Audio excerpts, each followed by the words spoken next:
Blackburn is getting used to spending more time behind a mask, not least in those communities where a recent surge in coronavirus cases has left their town striving to avoid a return of lockdown restrictions.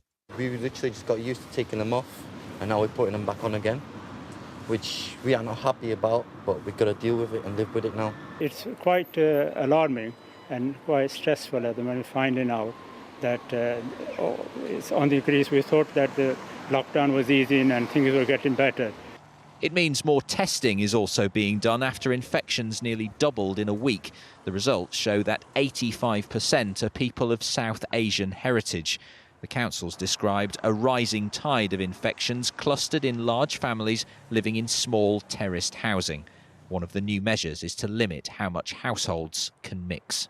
It's not necessarily the same as a nuclear family. An extended family could have large numbers, anything up to 4, 5 or up to 7. So when you get two households perhaps visiting each other, very quickly it's 14, and if they're visiting another household, you're into your 20s in terms of numbers of people that could become infected. The council says the town has a fortnight to bring the numbers back down. Blackburn's big advantage is that it has that postcode-specific data much earlier than Leicester did when it went back into lockdown. The challenge now will be making sure people hear and understand the new rules. It's about being careful, taking full precautions. Community groups are recording information videos in several languages. They accept that since lockdown eased, the message hasn't always got through.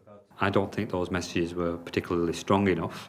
As such, what happened was when we eased out of lockdown, people assumed that we can go back to the normal life of pre-lockdown.